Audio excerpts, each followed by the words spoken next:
Hello everyone, how are you? कैसे हैं आप सब? तो स्टार्ट करते हैं। What is the difference between strategic control and operational control and also determine the techniques of strategic control. In our previous video, we will study about strategic evaluation and control, process, types.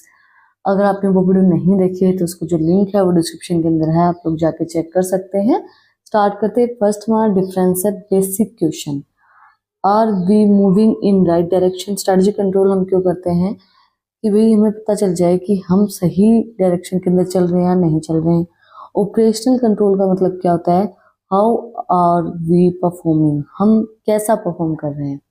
Strategic control वो चीज़ें बताते हैं हमें कि भाई हम सही direction में चल रहे हैं या नहीं चल रहे हैं. बट ऑपरेशनल कंट्रोल हमारी परफॉर्मेंस कैसी है उस चीज़ को बताता है. एम क्या होता है स्ट्रेटजिक कंट्रोल का? Protective continuous questioning of the basic direction of strategy. जो हमारी स्ट्रेटजी की बेसिक डायरेक्शन जो भी चल रही है, जो हमने स्ट्रेटजी इंप्लीमेंट की है, उसके ऊपर जो भी क्वेश्चंस उठाए जाते हैं उनको कंट्रोल करना, उनके बारे में जवाब देना कि भाई ये स्ट्रेटजी इस तरीके से वर्क क्यों कर रही है. बहुत से लोग ऐसे आते हैं जिनके मन में बहुत से क्वेश्चंस उठते हैं, तो उनके बारे में उस चीज़ को बताना कि भाई ये स्ट्रेटजी किस तरीके से काम करती है, क्यों करती है, सारे क्वेश्चंस का आंसर देना. ऑपरेशनल कंट्रोल के अंदर है allocation and use of resource. Operational resources, इसके अंदर एलोकेट किए जाते हैं रिसोर्सेज कि भाई उनका यूज किस तरीके से करना है. ऑर्गेनाइजेशनल रिसोर्सेज का ये एलोकेट करते हैं कि हमें इन रिसोर्सेज का इस तरीके से यूज करना है. Focus external environment. जो हमारी स्ट्रेटजिक कंट्रोल है वो एक्सटर्नल इन्वायरमेंट के ऊपर फोकस करती है, बट जो हमारी ऑपरेशनल कंट्रोल है मेनली बाय एग्जीक्यूटिव और मिडिल मैनेजमेंट और the direction of the top management. ये मेनली जो हमारी मिडिल मैनेजमेंट है उसी के ऊपर फोकस करती है, जो हमारी डायरेक्शन प्रोवाइड करवाई गई है टॉप मैनेजमेंट से.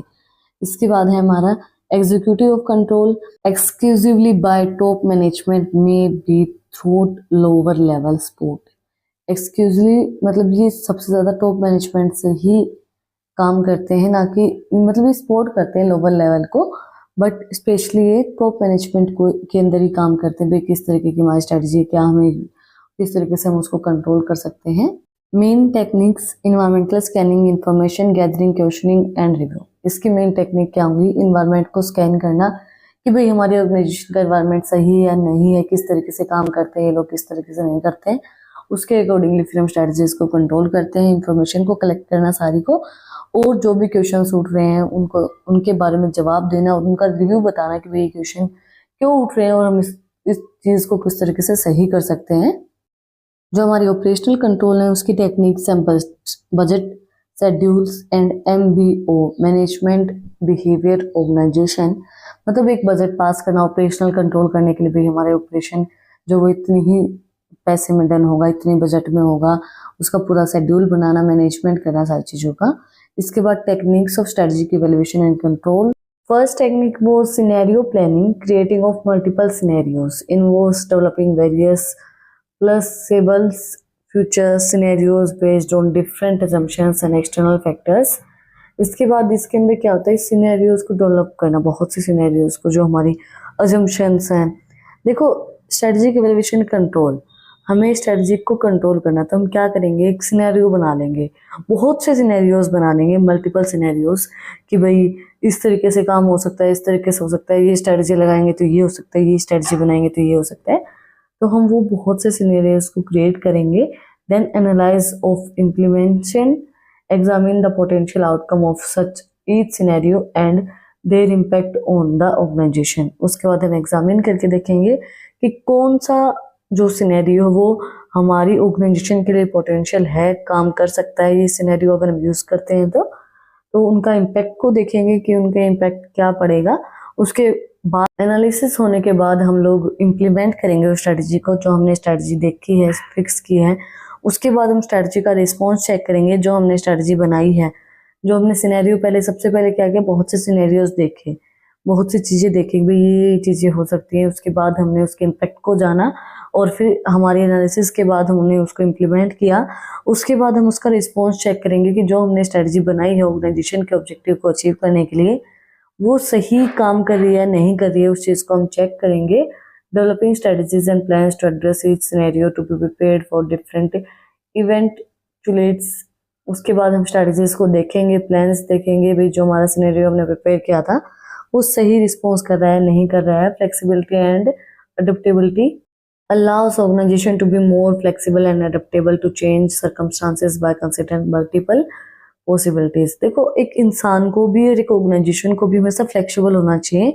जिस तरीके से चीज़ें चेंज हो रही हैं, जिस तरीके से इन्वायरमेंट चेंज हो रहा है, जिस तरीके से लोग चेंज हो रहे हैं, उसी तरीके से हम लोगों को चेंज होना चाहिए according to time, according to environment, according to situation. तो हर इंसान को, हर एक ऑर्गेनाइजेशन को फ्लेक्सिबल होना चाहिए। मतलब ऑर्गेनाइजेशन के अंदर आपको कोई भी चेंज करने की ज़रूरत पड़ रही है और जैसे नई नई ट्रेंड्स आ रहे हैं, नई नई चीज़ें आ रही हैं, तो उसके अकॉर्डिंगली हमें फ्लेक्सिबल होना चाहिए, नई नई चीज़ें लेके आना चाहिए और नई नई चीज़ें, नई नई स्ट्रेटजीज को इम्प्लीमेंट करते रहना चाहिए। सेकेंड हमारी टेक्निक है SWOT analysis, strength, weakness, threats, opportunity analysis. इसके अंदर हम सबसे पहले आइडेंटिफाई करेंगे कि हमारी स्ट्रेंथ क्या है। Identify internal strength that gives the organization competitive advantages. Identify करेंगे कि ऑर्गेनाइजेशन की स्ट्रेंथ क्या है, क्या चीज़ उसको। देखो हर इंसान की कोई ना कोई स्ट्रेंथ होती है, हर एक ऑर्गेनाइजेशन की कोई ना कोई स्ट्रेंथ होती है, जैसे उसकी ब्रांड वैल्यू। अब एप्पल है, बहुत सी कंपनियां आ गई हैं, बहुत सी चीज़ें आ गई हैं, लेकिन एप्पल से बेस्ट कैमरे वाले फ़ोन भी आते होंगे। जैसे अभी कुछ दिन पहले की मैं आपको बात बताती हूँ, मेरे भाई ने मेरे को कहा कि तू एप्पल मत ले और तू वो ले ले, क्या बोलते हैं, सैमसंग। तो मैंने उसको कहा कि नहीं, मतलब वो बोला कि सैमसंग का एप्पल से ज़्यादा अच्छा कैमरा है, बट वो कहते हैं ना कि ब्रांड वैल्यू, एक नाम एप्पल का चलता है ना। मैंने इसको कहा कि अच्छा होगा, मेरे को नहीं पता, बट मेरे को एप्पल ही चाहिए। तो वो चीज़ बहुत ज़्यादा डिफरेंट करती है। तो आपकी ऑर्गेनाइजेशन की स्ट्रेंथ क्या है? लोग महंगा होने के बाद भी एप्पल को क्यों प्रेफर करते हैं? देखो क्वालिटी सैमसंग उससे ज़्यादा अच्छी दे रहा है। मेरा भाई बता रहा था मेरे को कि क्वालिटी उससे ज़्यादा अच्छी दे रहा है सैमसंग, बट लोग प्रेफर एप्पल को ही करते हैं। क्यों करते हैं? क्योंकि उनकी ब्रांड वैल्यू अच्छी है। अमीर अमीर लोग उसको यूज़ करते हैं, तो लोग ही सोचते हैं अगर मेरे पास एप्पल है तो I am also rich. Next हमारी weakness, recognize internal weakness that may hinder the organization performance. उसके बाद हम वीकनेस को रिकॉग्नाइज करेंगे, हमारी ऑर्गेनाइजेशन के लिए क्या वीकनेस हो सकती है, क्या मतलब लोगों के लिए कमजोरी बन सकती है। अब कई लोगों ने इस चीज़ का बहुत वो किया था कि भाई एप्पल चार्जर नहीं देता है, तो ये उनकी वीकनेस हो सकती है। अब तो देने लग गया शायद, बट पहले, बट वो चीज़ उसके लिए वीकनेस बन सकती, बट बनी नहीं। क्यों? क्योंकि बहुत से अमीर लोग उस चीज़ को प्रेफर करते थे कि भाई एप्पल एप्पल एप्पल, अगर एप्पल किसी के पास है तो वो बहुत रिच है। आजकल तो बहुत से लोग ले के घूमते हैं, सभी के पास होता है मोस्टली, बट पहले ये चीज़ नहीं होती थी। एप्पल का फ़ोन रेयर ही किसी के पास आपको दिखाई देता था। Opportunities, assessing external opportunity that the organization can leverage for growth. आपकी ऑर्गेनाइजेशन के लिए क्या चीज़ अपॉर्चुनिटी हो सकती है? भाई क्या आप नया करें, किस तरीके की आप चीज़ें करें, किस तरीके की, मतलब क्या होगा कि भाई कोई चीज़ आपको मिल रही है, अभी कोई ब्रांड वैल्यू मिल रही है, ब्रांड मिल रही है, तो उस चीज़ को छोड़ना नहीं चाहिए, अपॉर्चुनिटीज़ को छोड़ना नहीं चाहिए। तो आपकी ऑर्गेनाइजेशन के लिए क्या चीज़ अपॉर्चुनिटी हो सकती है और क्या थ्रेट हो सकता है? थ्रेट का मतलब क्या होता है? डर। अब एक ऑर्गेनाइजेशन के अंदर एक इंसान के मन में क्या डर होगा? उसके मन में डर रहेगा अपनी ब्रांड वैल्यू को खोने का, कि भाई मेरा ब्रांड नीचे ना आ जाए। उसके मन में डर हमेशा रहता है। तो आपके ऑर्गेनाइजेशन के अंदर आपके लिए क्या डर है जो आपको नेगेटिव इम्पैक्ट दे सकता है आपके ऑर्गेनाइजेशन को सक्सेस के लिए? Understanding external threat that could negatively impact the organization success. हम अंडरस्टैंड करके देखें कि हमारी ऑर्गेनाइजेशन के लिए क्या डर है कि जो हमारी ऑर्गेनाइजेशन की सक्सेस के अंदर नेगेटिव या गलत इम्पैक्ट डाल सकता है। Strategic formulation using SWOT analysis to develop strategy that capitalize on strength, address weakness, size, opportunity and mitigate threats। देखो हम स्ट्रेटजीज को फॉर्मुलेट कर सकते हैं with the help of SWOT analysis. Next हमारी टेक्निक है agile methodology, iterative approach, breaking down project into smaller iterations और spreads from intercommunal development and feedback. Projects को छोटे छोटे भागों में डिवाइड करना, उसके बाद जानना कि उनके अंदर क्या फीडबैक है, जो हमने प्रोजेक्ट बनाया वो हमारा सक्सेसफुल क्यों नहीं हो पाया, उस चीज़ को जानना। इसके बाद collaboration, emphasising team work and communicating among cross functional teams for better coordination. उसके बाद कोऑर्डिनेशन करते हैं, कोलैबोरेट करते हैं लोगों के साथ, कम्युनिकेट करके देखते हैं कि जो हमने चीज़ें जानी प्रोजेक्ट के बारे में कि भाई ये हमारा फीडबैक आया, डेवलप हुआ है। उसके बाद हम लोगों से कम्युनिकेट करेंगे, हमारी टीम से कम्युनिकेट करेंगे और साथ में काम करेंगे कोऑर्डिनेशन के साथ, ताकि हम अपने जो स्ट्रेटजीज जो हमने ऑर्गेनाइजेशन के गोल को अचीव करने के लिए बनाई थी उसको हम अचीव कर पाएँ। Adaptable, allowing for change and adjustment during the project developing process to respond the evaluating requirement। उसके बाद हम चीज़ों को अडप्ट कर पाए, नई नई चीज़ों को। फ्लेक्सिबल होना चाहिए हमें कि कोई भी चेंजेस हो रहे हैं प्रोजेक्ट के अंदर, कोई भी काम के अंदर चेंजेस हो रहे हैं तो हम उनको चेंज करने के लिए अडप्टेबल हों, अडप्ट करते रहें। Continuous improvement, fostering a culture of continuous learning and improvement based on feedback and reflection.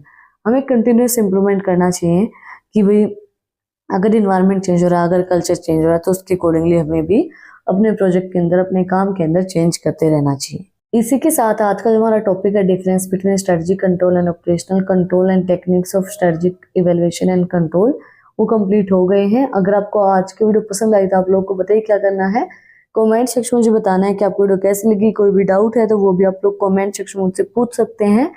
और अगर अभी तक आप लोगों ने वीडियो को देखा है तो प्लीज सब्सक्राइब के बटन पे एक मुक्का मार दो और बेल आइकन प्रेस करो ताकि सबसे पहले अपडेट आप लोगों के पास आए।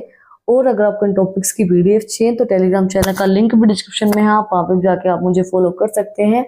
और भी इंटरेस्टिंग रील्स को देखने के लिए इंस्टाग्राम चैनल का लिंक भी डिस्क्रिप्शन में है, वहाँ पे जाके आप मुझे फॉलो कर सकते हैं। फिर मिलते हैं एक नई वीडियो के साथ, एक नए टॉपिक के साथ। Like share and subscribe. Thank you for watching my video and enjoy your life.